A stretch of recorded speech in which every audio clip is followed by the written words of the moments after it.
Good evening, everyone, and welcome to the first London Young Fabians event of the year, Generation Rent, Making Housing Affordable for Young Londoners. I'm Finley, I'm co-chair of London Young Fabians.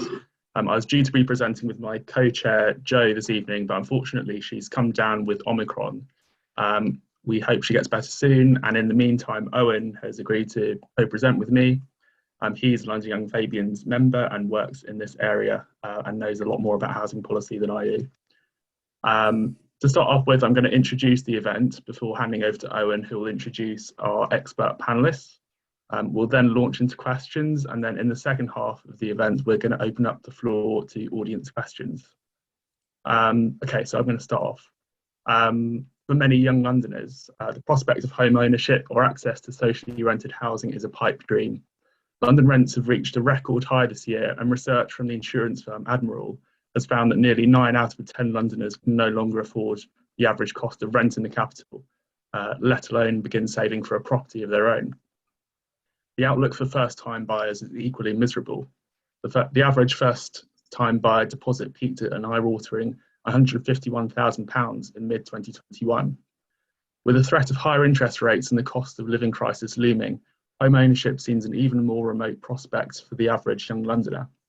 That's why we've convened this evening to discuss the challenges young Londoners face in the housing market, both in terms of cost and quality of housing, before moving on to a discussion about the policy solutions we need to see in the capital and across the UK to make housing more affordable. Owen, over to you. Owen, can you hear me? I think you cut out a little bit there. I don't know if anyone else saw that. Oh, did everyone hear that? Okay. Owen, yeah, okay, cool. Do you want to introduce the panelists? I think that was just a problem on your end. Yeah, no, thanks a lot, Finley. So first of all, we are joined by Sem Moema. She's a London Assembly member for the North East constituency, covering Hackney, Islington, and Waltham Forest since May 2021, excuse me. She's chair of the London Labour Housing Group and is the Labour lead on the London Assembly Housing Committee. She's also a councillor in Hackney, leading on the private rented sector and affordability. Next, we have Sharma Tassler. She's been a Brent councillor since 2014 and currently serves as Brent Council's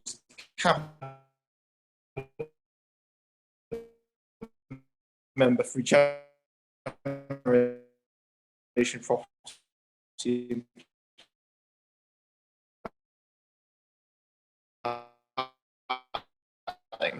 She's co-chair of Labour to Win and is on board, and of course both Sem and support of the Red Brick Block and staff the Poplar Limehouse constituency Labour Party, co-hosts the Price Out podcast and is local government and housing member policy group lead for the Fabians Society.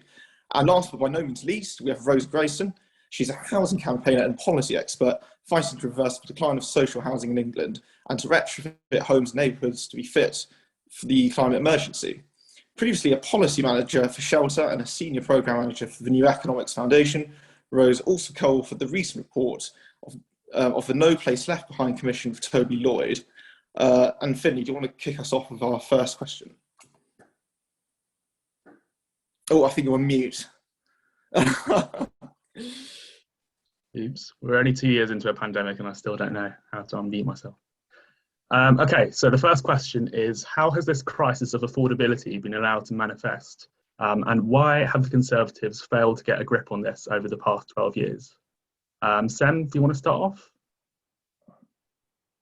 Yeah, sure. So from my perspective, I would say that the crisis and affordability for thinking about the private rented sector it's a policy failure in terms of the way that our market is structured and the way that we have focused, the government has focused on home ownership.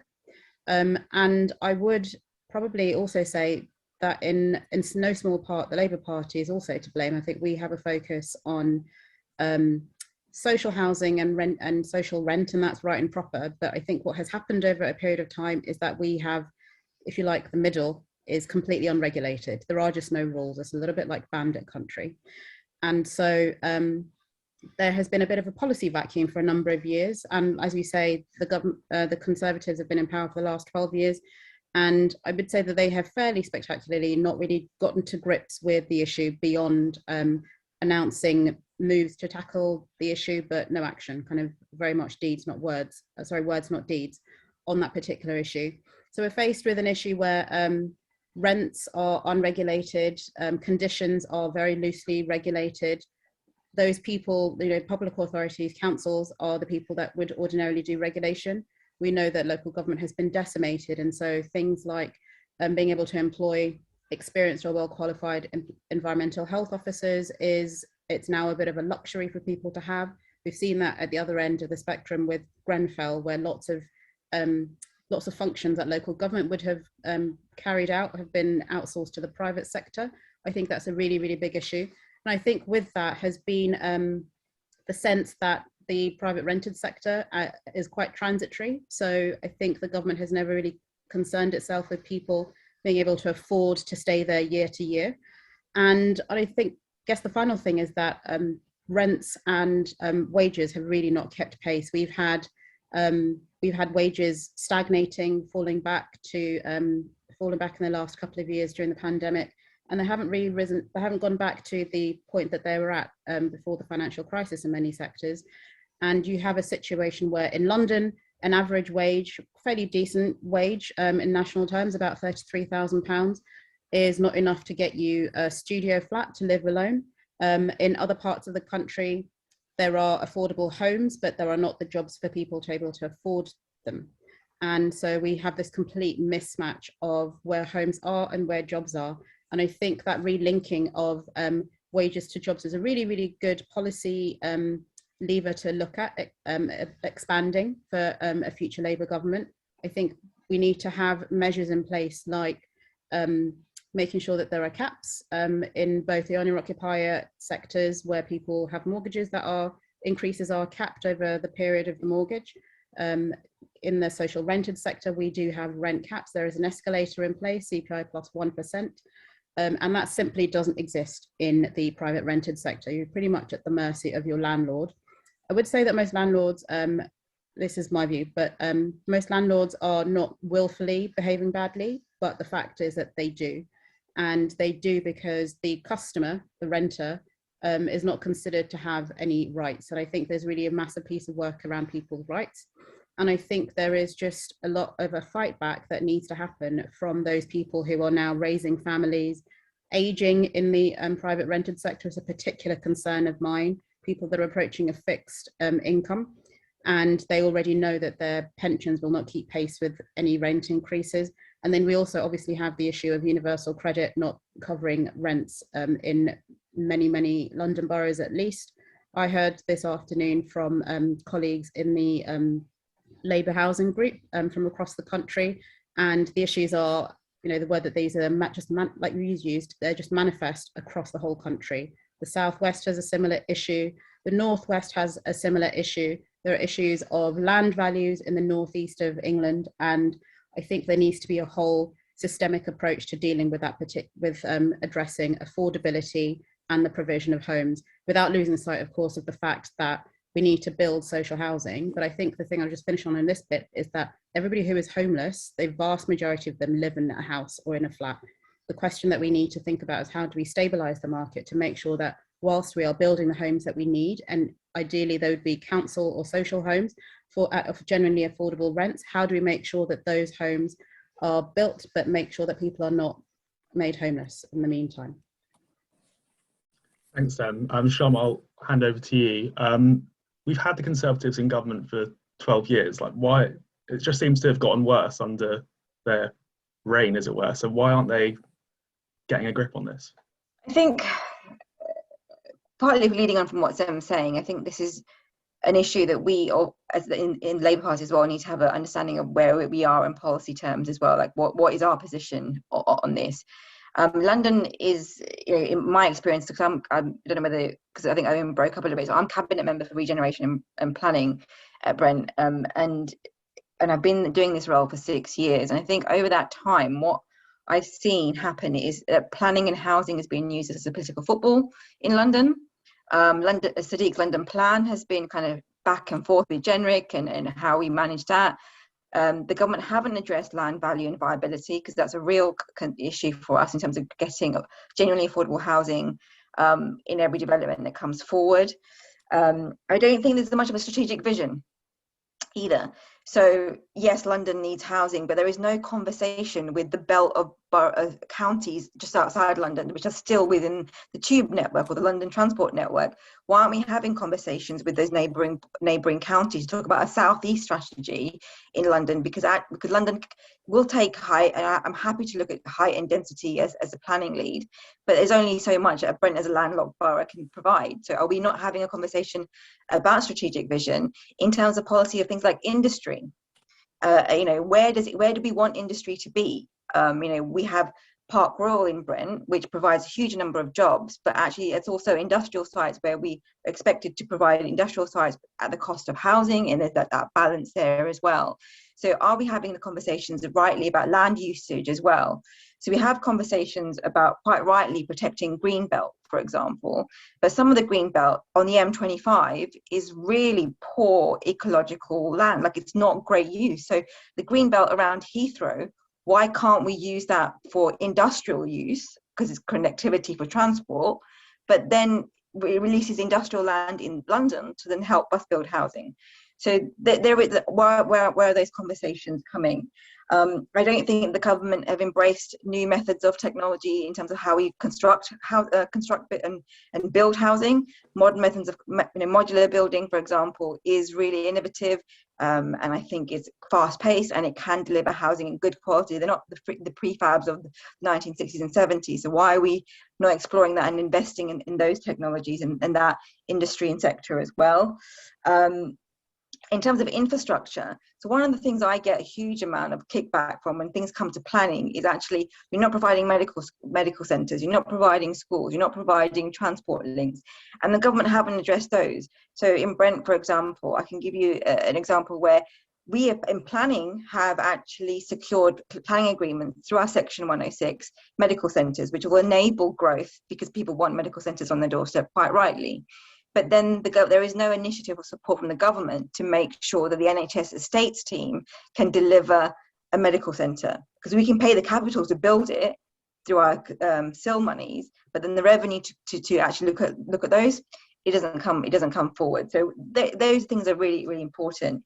And I think the policy, in terms of what Labour needs to do, I think Labour also needs to look at kind of where we stand in terms of key worker housing, how we stand on borrowing. The Public Works Loan Board percentage increase made it really difficult for councils, even though they lifted the cap in borrowing.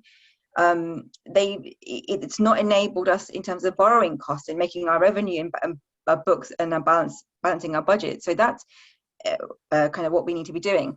But the other thing I think Labour needs to be much more, and it's not just under Tory councils, but I think the final thing I'd like to say is how innovative and how much are we going to push the boundaries in terms of a Labour councils in London, in terms of how we finance things, how we borrow money to get the housing that we need. So in Brent, we need family housing more than anything else in our need. Yet the predominant number that comes forward through development is 1 or 2 studios, 1s and 2s. We need 3s and 4s, so how we square that circle in terms of financing and borrowing, and what are we doing to push the envelope to enable that to happen? And I want to see Labour councils and Brent and Hackney and other places are doing this to be the disruptor in the market. We should be the ones kind of being the ones pushing forward and building, whether it's social housing, whether it's other types of innovative products that we can still use to create affordable housing through our means. So, and how we use our capital assets to help us borrow to provide other types of housing, that's really important as well. So I'll leave it at that. Okay, thanks, Sharma. Rose, I'll come to you next. What's your assessment of this affordability crisis that young Londoners face? So why haven't multiple conservative governments tackled the affordability crisis? Because they haven't thought it was in their political interest to do so. This is the way that they've wanted it to be. We have 95% mortgages, making house prices more expensive. We have Help to Buy, quantitative easing, flooding the land and housing markets with demand. We have historically low interest rates. If you look, we cut stamp duty for everybody last year, in 2020 rather, I forget what year it is sometimes now, including for buy-to-let landlords, including for second and holiday homeowners, and then we're surprised when prices go up and when people can't afford to get a foot on the ladder. This is the way the Conservatives want it to be. House prices have broadly doubled since the great financial crisis. I'm reminded of a very revealing quote from the coalition government years, from George Osborne. Why do the Lib Dems keep talking about social housing? Don't they know it only creates Labour voters? That is the way that multiple Conservative governments have thought about this problem. Now, happily, that actually is changing now, because of the new seats that the Conservatives have and the number of people living in social housing, or who live in communities with high levels of social housing. There is now a change of interests. The Centre for Social Justice have some really interesting research out recently about the amount of support that there is for social housing amongst new Conservative voters in particular. So I do think there is now a bit of a chink in the armour here. But quite simply, the Conservatives have not had an interest in making housing affordable for young people, because young people broadly don't vote Conservative. They have not had any interest in fixing London's housing crisis because Londoners don't vote Conservative. This is the way they want it to be. It's a moneymaker for Conservative voters. That's what it has been. But the shifting patterns of people who vote Conservative do open up new opportunities, do open up weaknesses that the Labour Party can exploit nationally and locally as well.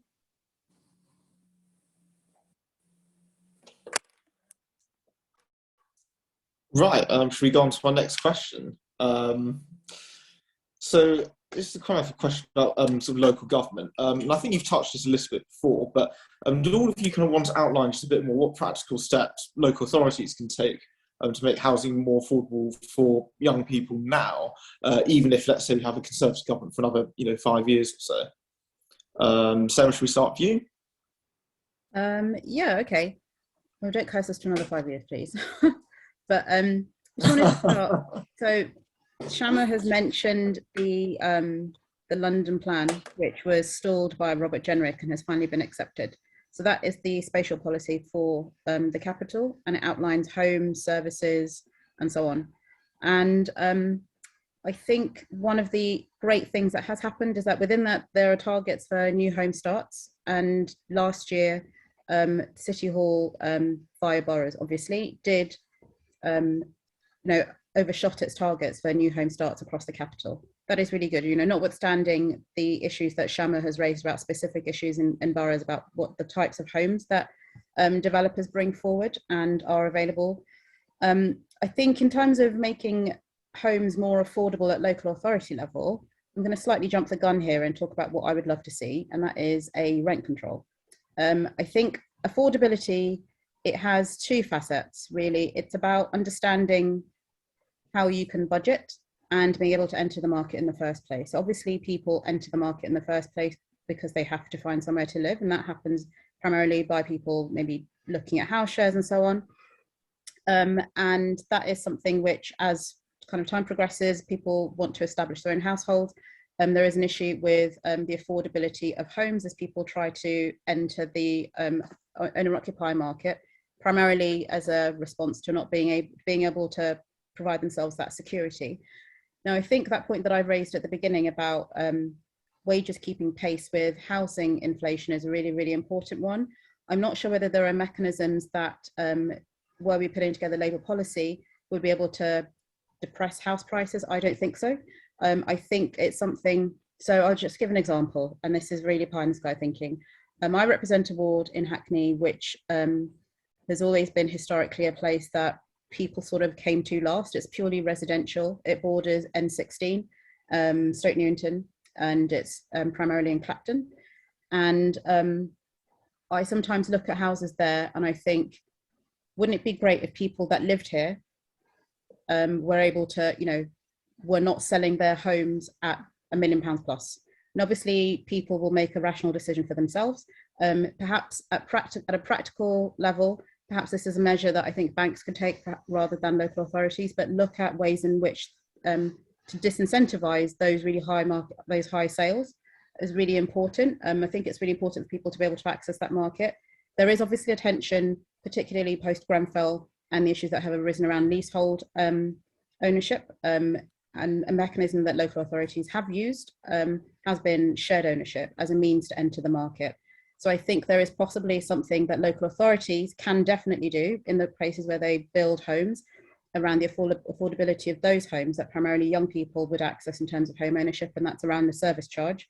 Another thing that I would love to do in my tenure at City Hall is to cap service charges. I feel like it's the next great big thing, but I think that's been exposed by the issues that leaseholders are facing now post Grenfell, and being faced with charges that that they did not generate, but they are legally liable for.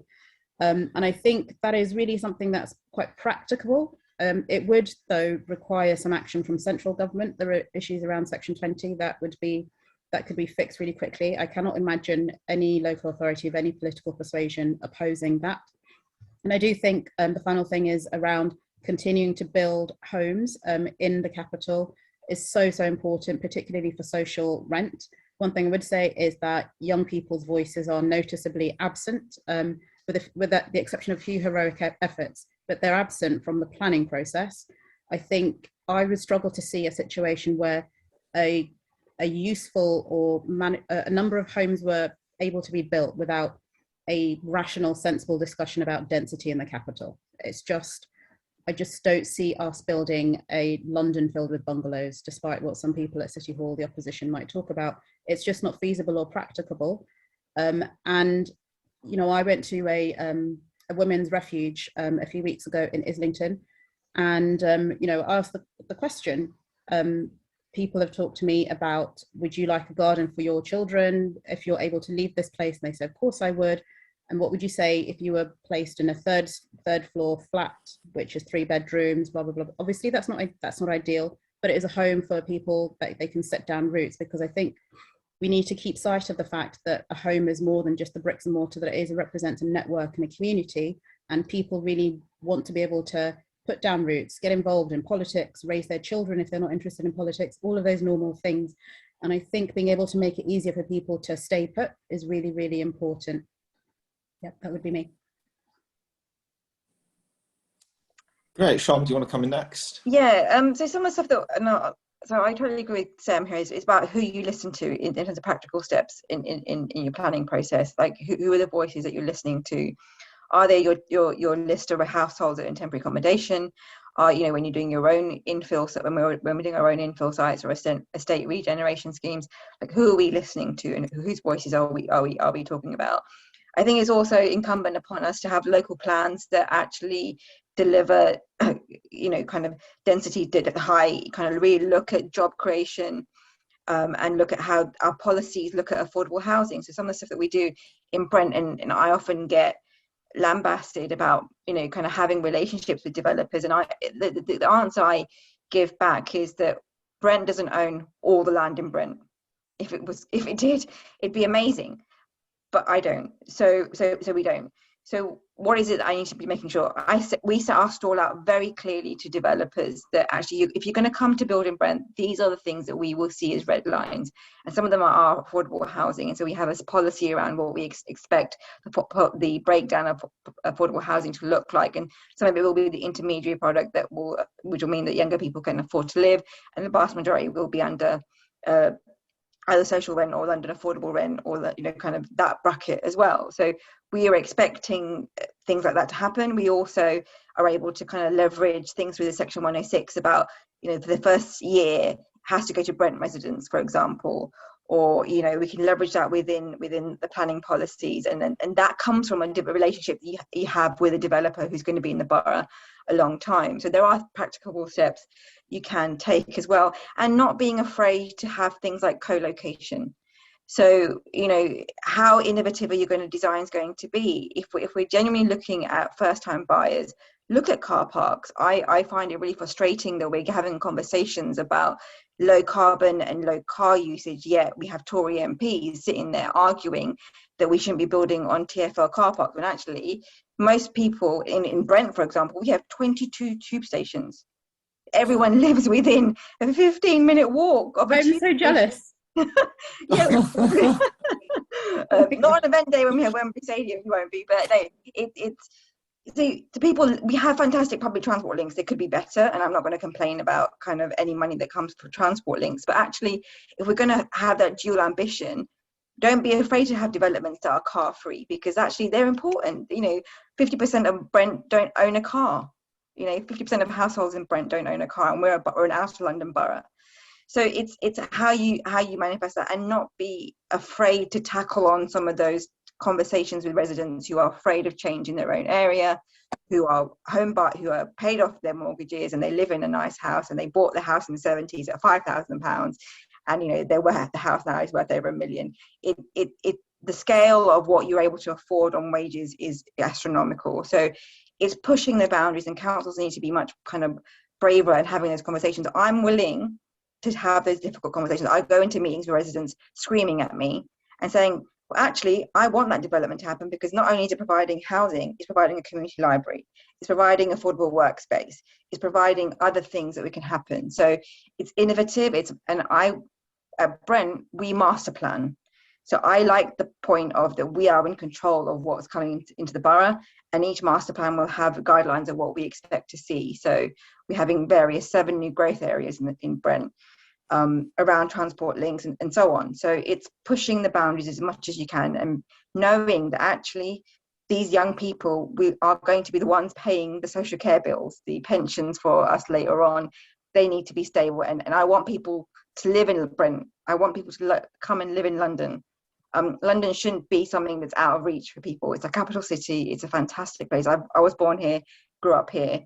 You know, unfortunate that my parents were able to buy a house here, but I can't afford to buy a house in London, and I'm nearly 40. So there is an issue.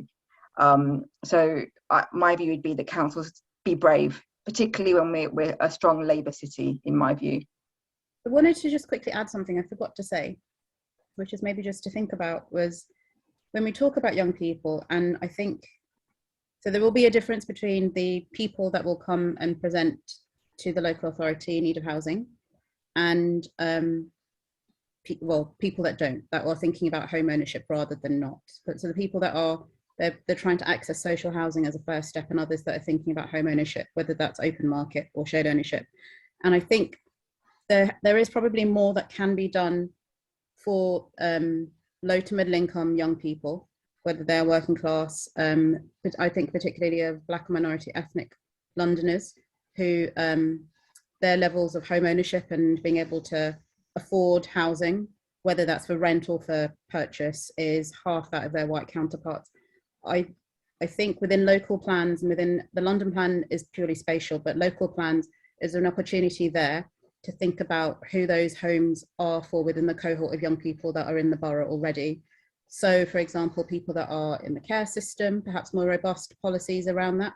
It's a conversation that we've been having in Hackney about how we house people that are leaving the care system, to try and make sure that they stay in borough. We have a housing company which has a handful of homes, but there is an argument about, do we put them on the open market as long-term rentals in the private rental sector with escalators and so on, or are they but are within that cohort of people, are they reserved for care leavers?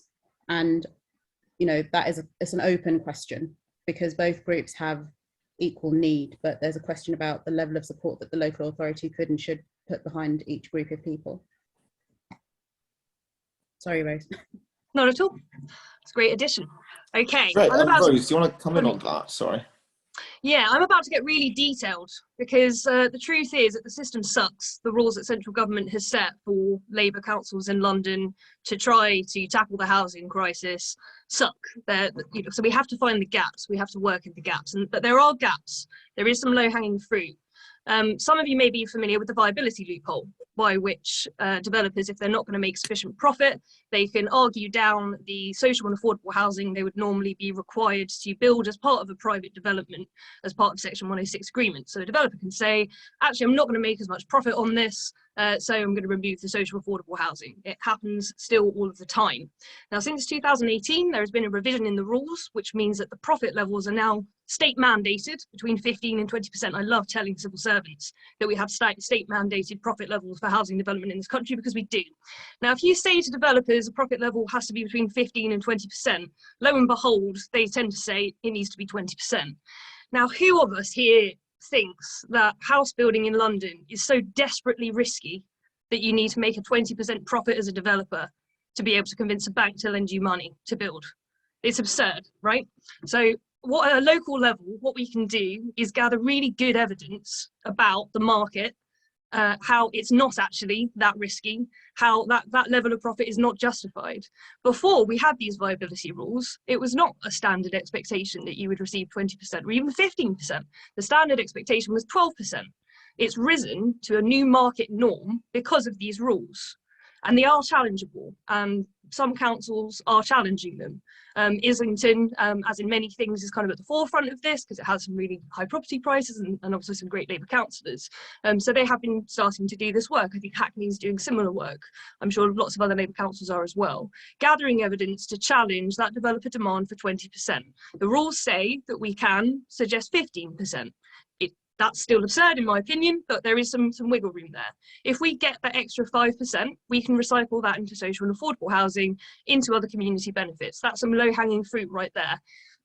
Another thing is empty dwelling management orders. So we do have a crazy number of empty homes in London. There are two kinds of empty homes problem in this country.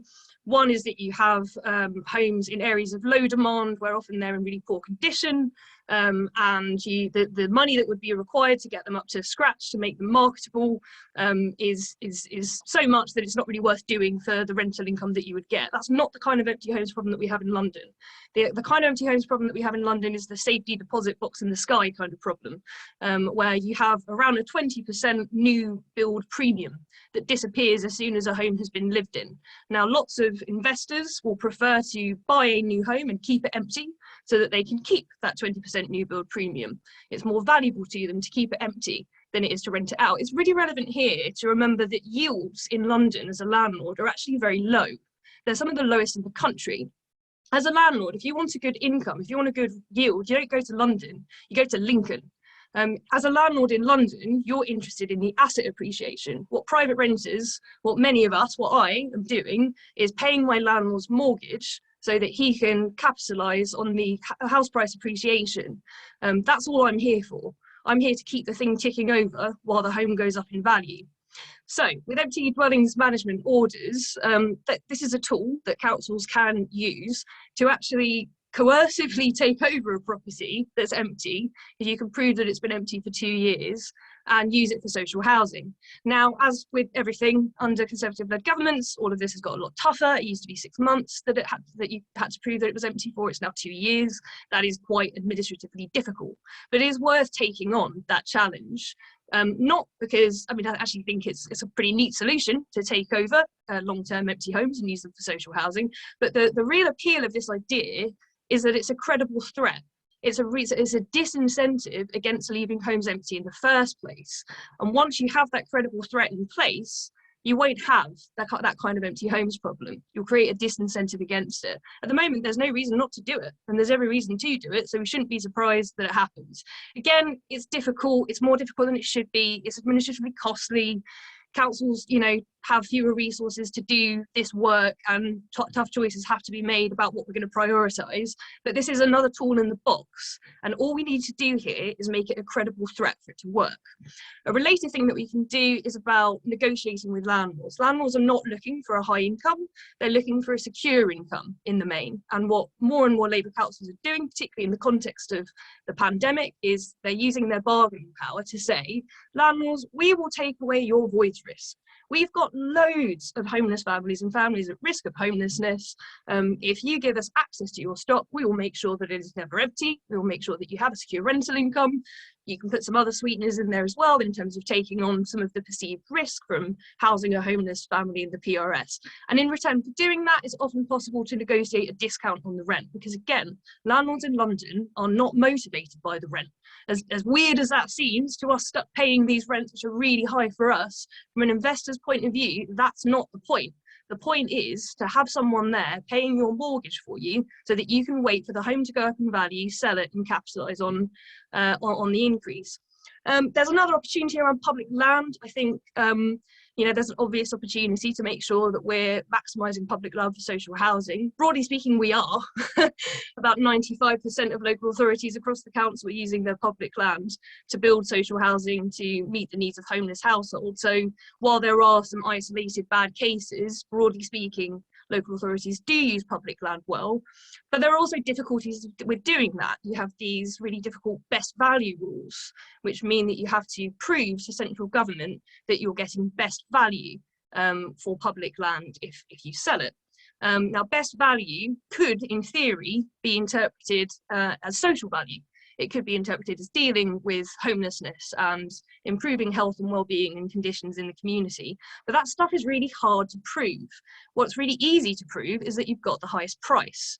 So there's something there as well, I think, for maybe local authorities to share best practice, to communicate, amongst ourselves better about how to make a strong case that you're selling public land when you have to, when you can't use it for social housing for whatever reason, that you're selling it for best value, and taking into account social value rather than sort of just going for the market value as best value because that's easiest to prove. Again, all of this stuff is technical, it's administratively difficult, it takes a lot of thinking, it's not easy for councils. So one big theme through all of this is, I think, sharing best practice. Maybe there's a role here for different Labour-led local authorities to take on different challenges here, to develop different tools in the box, and then to share learning. And I'm not sure that we've really maxed out the potential of that sort of route yet.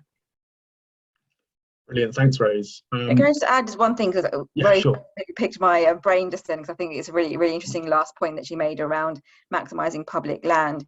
And I think more and more Labour councils aren't selling public land. You may have other public sector bodies selling land, but I would love to see come forward is actually TfL, the police, the NHS actually work in partnership with local councils to build, rather than going to a developer, because then the land then stays public.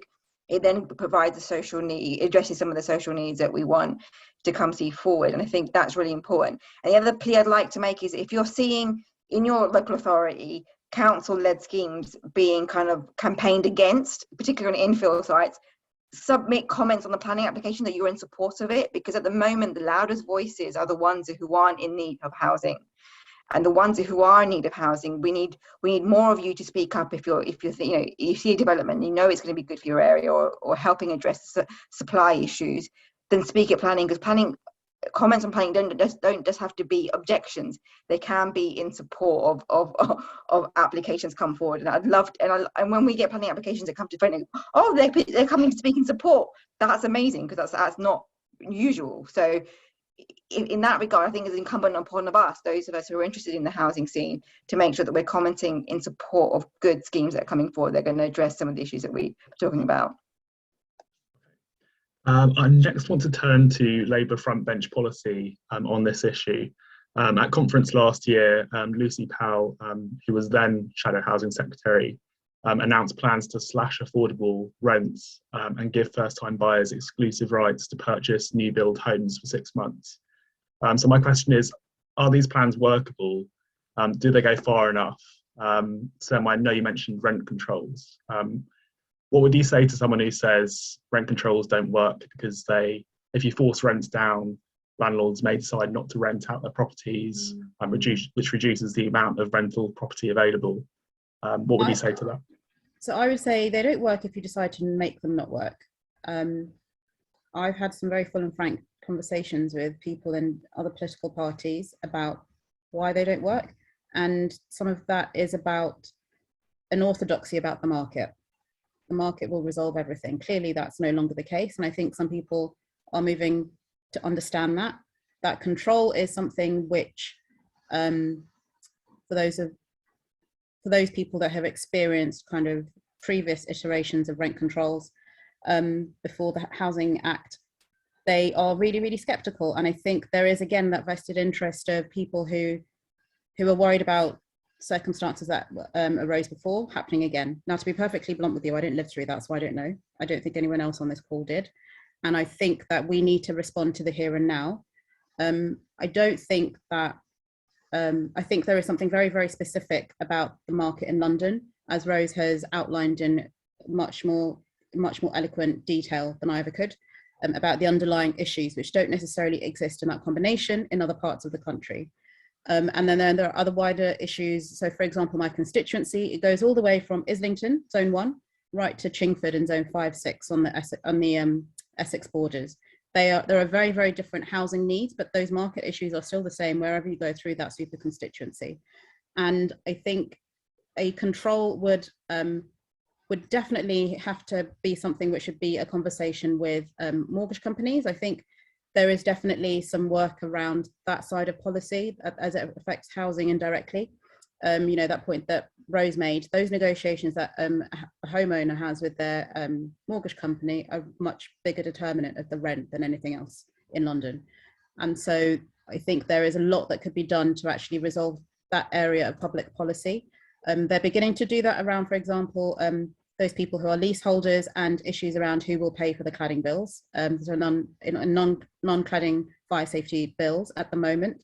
And from what I have read, which is minimal, but from what I have read, banks are being quite rational. They need to think about the bottom line and the return to their investors. I think we need to look at that. But whether or not slashing rents undermines some of that, I think you can't just take the slashing of the rents without looking at what that would do to the wider housing market. And I think it's about having something which overcomes those vested interests, as I've said. I think with the control, whether it's between rents or whether it's once you're in your home and additional rights, it's really important for us to make the Labour case that this is about security as much about anything else. We really face a prospect of a hollowing out of our capital. And you know, places like Westminster, where people are either extremely wealthy or they are living in social housing and not many other people in between, the capital as a whole really runs the risk of turning into Westminster, and that's not really something that we want for one of the biggest, if not greatest, cities in the world. Sharma, do you want to go next? Yeah, so I think, I mean, I'm not against the idea of slashing affordable rents, but my view would be, in the experience that we've got in terms of planning and generally kind of interactions with residents, is that the whole affordable housing product generally is a confusing and kind of, people don't seem to understand it. Like, you know, what does affordable really mean? An 80% of market rent is not affordable. The new first homes policy is not affordable in London. You know, and I think all of us Labour authorities responded to the consultation around the first homes product. You know, you've got London affordable rent, you've got London living rent, you've got, I mean, just there are so many different products. And actually what we need to be doing is simplifying it and saying, you know, making it much more locally targeted. So what is affordable in Brent needs to be it may not be the same in Islington or Hackney or Lambeth or wherever. So making it much more local, because in Brent, for example, we have Queen's Park, south of the borough, £1 million penthouses. I mean, these are one of the most expensive postcodes in London. But at the same time, down the road, you've got a Stonebridge where I've got residents who are earning £18,000 a year, and you know, and you have that flux with literally within 10 minutes walk, could be 10 minutes walk. So what's affordable in Brent may not be affordable, and we've got to make much more responsive to the very local market, is my view. And exclusive rights to purchase new homes for 6 months. I would like to see an actual conversation with London, like Sam has mentioned, that London is particularly unique in the fact that land value and the viability that Rose talked about earlier, that needs to be addressed, because otherwise first-time home ownership will still not be something that's reachable in a few months, you know, when you have deposits that are expected to be much more higher. So I think there's a question around mortgages and cleaning up or simplifying the affordable housing product sector, if you will, if that's the right way of putting it. Yeah. Because I think that's the way that we need to be heading. Okay, and Rose, what are your thoughts on Labour frontbench policy? Is it good enough? So one thing that we haven't talked about yet is the really important policy to reform the land market by reforming compulsory purchase rules. It's a really sneaky technical change, but a really important one.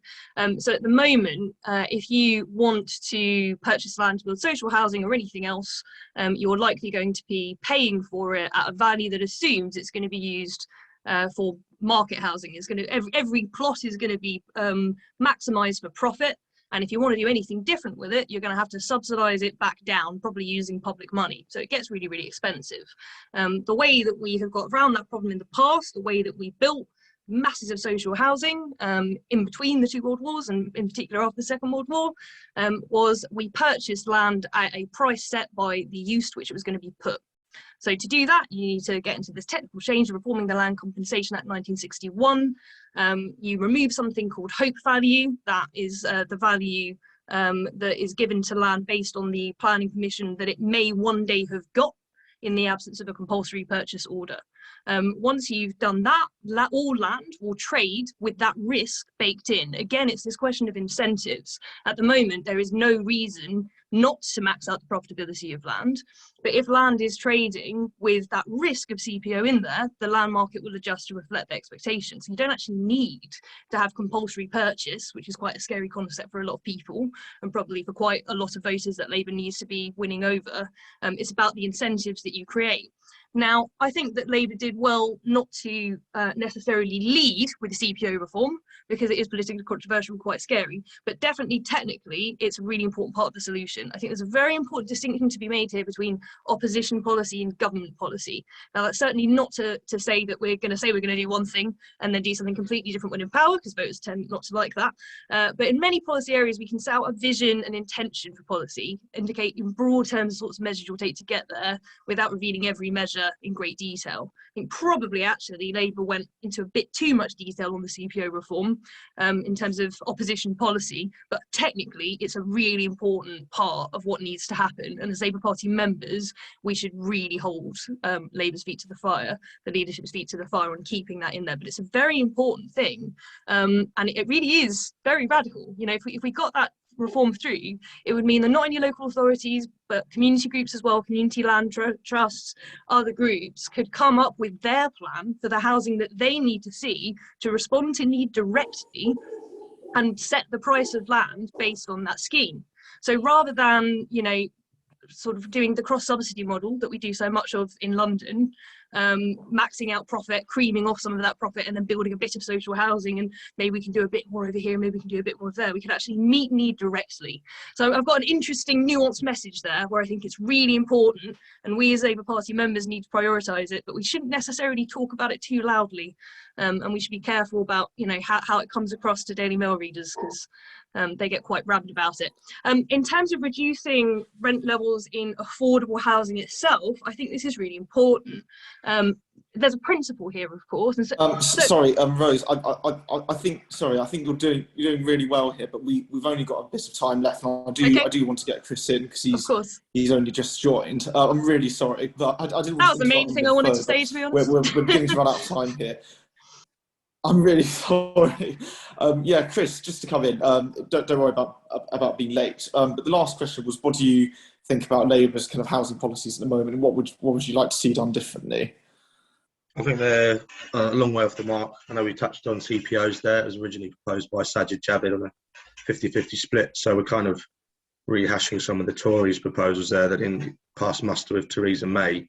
It is, you know, I think there's something we can do in that area, and, you know, the 50-50 split, it's probably a fair game, to be honest. I think an outright existing use value would be a bit, you know, the spectre of the market might see people not looking at developing, and it might seize things up. The ban on foreign buyers purchasing off plan, or the first dibs, again, it's like it doesn't treat it doesn't treat the causes as merely sticking plasters at the end of the day. If we're trying to make sure that first-time buyers have an opportune chance, then they should be doing something a bit more innovative, like perhaps guaranteeing first-time buyers to buy off plan like foreign buyers are able to do with the banks that they've got in their country. So rather levelling the playing field rather than, doing what they've done in New Zealand to not much real effect. They banned foreign buyers and house prices are still growing at a record rate. The main thing that we need to tackle, and there is an abundance of evidence out there now, statistically, empirically evidence basis, is our restrictive land use regulations. And at the moment, Labour hasn't really tackled the planning reform discussion in a progressive and meaningful way. I think the developers' charter that we had was a completely wrong message of like kowtowing to NIMBYism and really not acknowledging that there was a housing shortage. Ultimately, if you look at places like Japan, where they've had lowering interest rates just as much as we have for a much longer time, but the fact is, because they've allowed move to a rules-based system away from a development control system, they've been able to allow supply to respond to those changes in price much more. And you'll see the price to rent ratio. There was a good panel discussion earlier on today with Christian Hilber from LSC and Andreas Mentz and a number of others, including Anthony Breach and Anya Martin, where they presented the sort of evidence across these countries. And we have to think about how acknowledging the real causes of the housing crisis and what those solutions involve. And there are things like CPOs which can come into play and maybe help local authorities acquire land in areas that they need, but we've got to be mindful of how that's used. Okay, thanks for that. Does anyone have any questions they would like to ask any of the panelists at all? May I just clarify a point? Yes, you may, yeah. So my proposal on land reform is to remove hope value from the way that we value land for CPO reforms. So hope value is specifically the value that land would have based on a planning permission that it doesn't actually have. So we remove that hope value, and that means that land value is set by the planning permission that it has. Whatever that planning permission is, that's the value of the land. Chris mentioned two alternative proposals. One is to set land by its current use, which is legally really tough. It is legally basically not doable because we're signed up to the European Convention on Human Rights. EU membership has not affected that. The other proposal Chris mentioned was to split the increase in land value that you get from planning permission equally, a 50-50 split between the landowner and the community. That also, I think, is just quite a weird proposal. I don't sort of see the logic of it. So my proposal is specifically to remove hope value. Okay, thanks a lot for that, Rose. So I noticed James and Emma, you both have your hands up. So James, would you like to go first? Then I'll go to Emma, and then I'll allow any of the respondents, any of our panelists to respond to any of the questions. So James, would you like to go first? Thank you. And can I say what a brilliant panel we have tonight, really knowledgeable.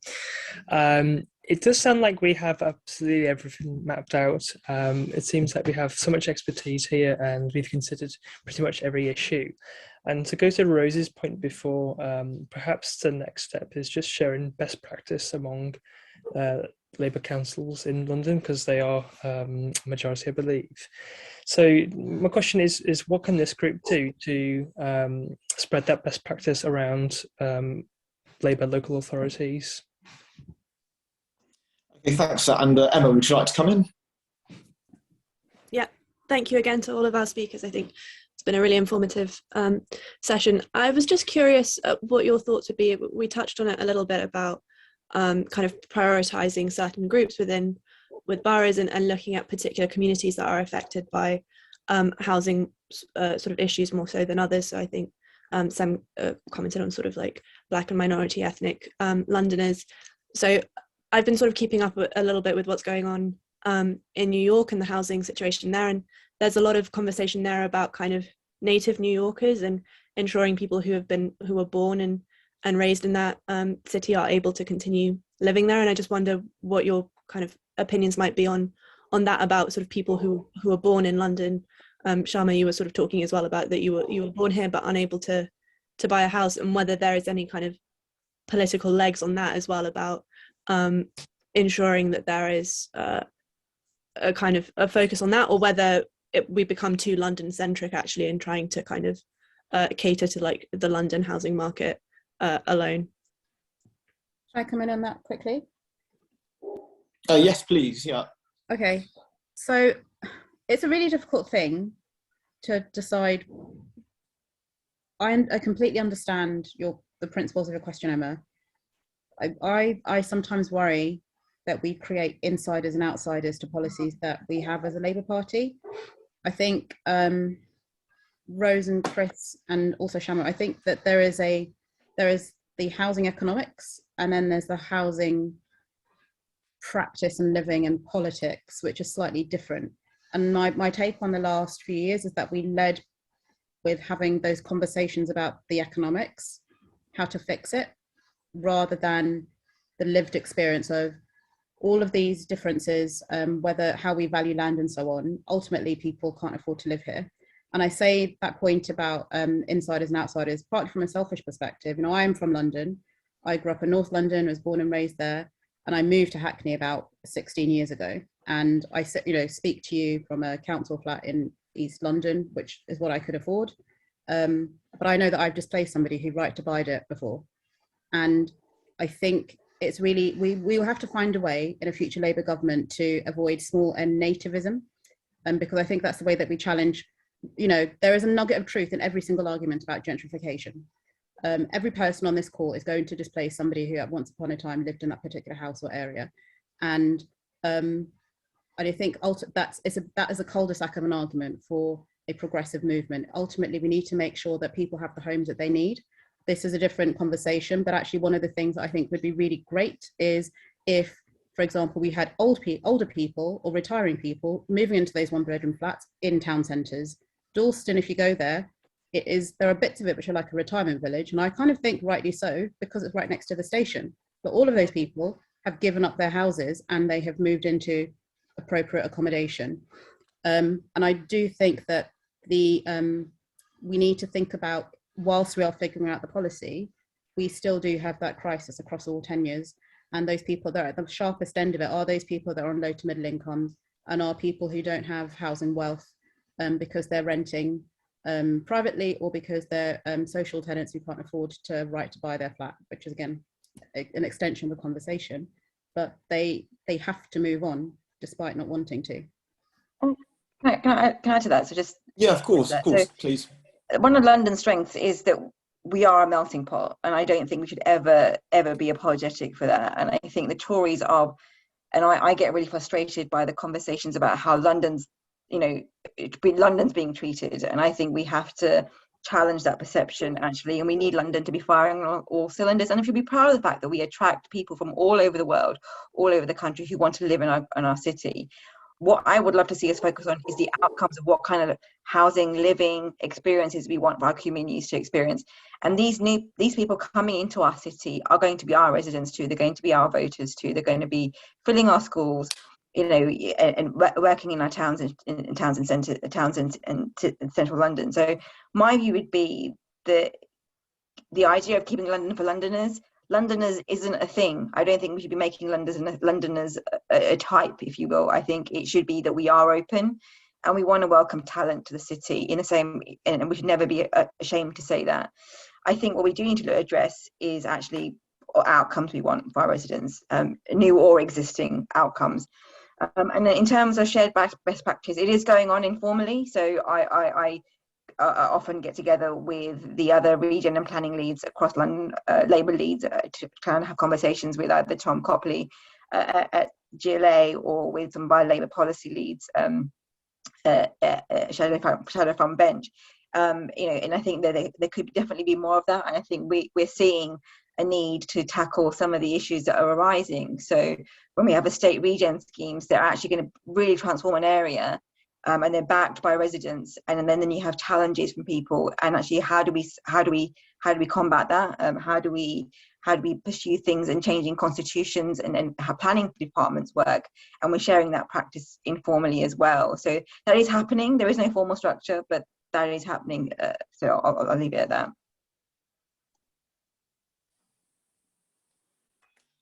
Okay, I will go to Chris and Rose in a minute, but I believe we have another question.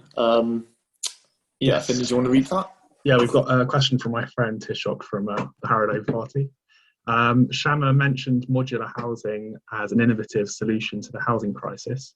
Is this building practice at all widespread in the UK at the moment? Chris or Rose, do you want to come in?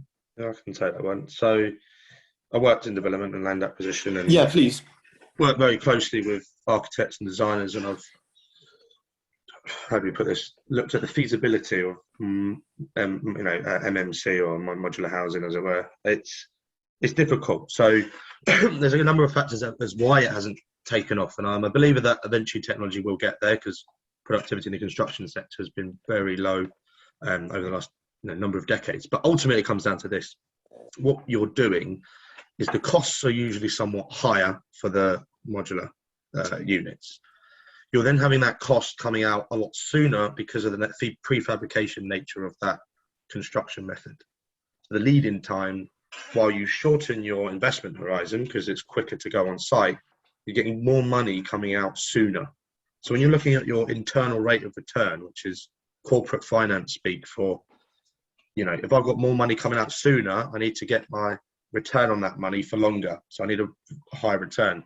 But because the costs are higher, your actual overall profit level is lower. So while you get a shorter investment horizon, you might get the same IRR in terms of time value of money return, but your actual your profit, pounds and pence in your back pocket, is lower. So that's one issue with it. So from a commercial viability perspective, like, okay, I'm going to get less money, I'll get the same return, in terms of percentage IRR, like 20% each year. So do I really want to do that? And then the second thing is, when you're looking at sites, not every, it's good for like housing, right? If you're just like doing the sort of suburbia, it could be effective for that. But what we found, particularly when I was working for Legal & General subsidiary, was, it's like a car manufacturer. You need to have the same thing, cookie cutter, because you don't go and buy a car or a Ferrari and then start changing the shape of the door and all that kind of jazz. Manufacturing doesn't work on that. It works on repetition. So the second thing is when you're on sites, when you're looking at a new site, if I've got an odd shaped site and I've got like this little bit here, I might need to use traditional construction methods if I'm bidding on the site, and I can squeeze a little bit more on, while the other competitors just using modular, and they haven't really got that flexibility because they only do these sort of size floor plates and these kind of units on that basis. I can then bid a bit more for the site. So it's still got a long way to go. There's been a lot of issues with modular for factories in terms of being able to do that. Differentiation and also build quality is another thing, which you might get in bathroom pods, you can get the quality, but then sometimes on these larger scales it's a bit untested. So that's a synopsis as to why it's taken a little while to get off the ground. I would Okay, also Rose, you wanna come in? I would also add that social housing has a really huge role to play here. What we need to really get MMC off the ground is some consistent demand, some predictable, consistent demand that you can work with. The market for market sale housing is extremely volatile. As soon as prices soften, developers stop building. So then if you have an MMC factory, it's going to be mothballed at the first sign of the next housing market downturn. That's not a very attractive proposition. On what with social housing, because the need for it, the demand for it, if you like, as long as it's backed up by the ability to pay for it through government grant, is virtually unlimited everywhere in the country. So social housing can provide a huge amount of consistent, predictable demand that can underpin the development of not only MMC, but also better procurement. We're not very good at that as a country. The development of the skills that we need to build the homes that we want to build. You have more subcontractors working in construction than we do in almost any other sector. It's why it's one of the most least productive sectors in the economy. So social housing is part of the answer here, because all the time that we're relying on a form of housing, a tenure of housing, which is inherently extremely volatile, we're going to be relying on a stop-start model. That's going to make it, there's going to be a huge incentive to build one home at a time to maximise your return on capital invested. That's what we've been seeing in recent years. I think it's Thanks, also worth Rose. pointing out that the GLA and the Mayor and Sadiq are backing different types of innovative social housing products. So you get the airspace kind of looking at kind of the building on top of council blocks already at the moment, and there are several boroughs, including Brent, that are looking at where you may not have enough land to build new, but you could build floors above that actually on the existing stock. So there is that opportunity. So Sadiq is looking at ways of looking at different technologies or different products to kind of maximize land use, particularly on council land. So there is opportunity, and he's backing it with finance as well. So there is that opportunity, and Rosie is right that public social housing, and this is my point earlier, that actually councils should be leading the market in terms of building.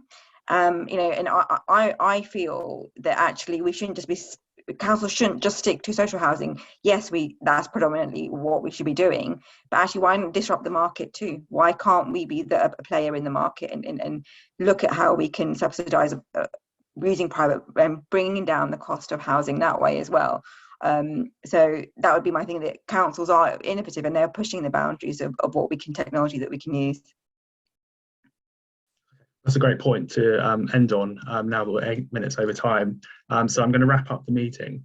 Thank you for this really informative, brilliant discussion, particularly to Sharma, Chris, Rose and Owen, who came in at the very last minute to co-present with me. Next month, we're planning to hold our first social in central London, details of which will be announced soon. We've also got a programme of other exciting speaker events coming up, and we hope to see you at those as well. We have a WhatsApp group for the London Young Fabians. This is the best way to get up-to-date information about what's going on within the network. To join the group, please email us your name and phone number to greaterlondon@youngfabians.org.uk. So that's everything from me. But once again, thank you to our panellists and thank you for coming. And see you soon. See you on the campaign trail. Thanks for having us. Thanks, Thanks so everyone. much. Okay. See you, everyone. Bye.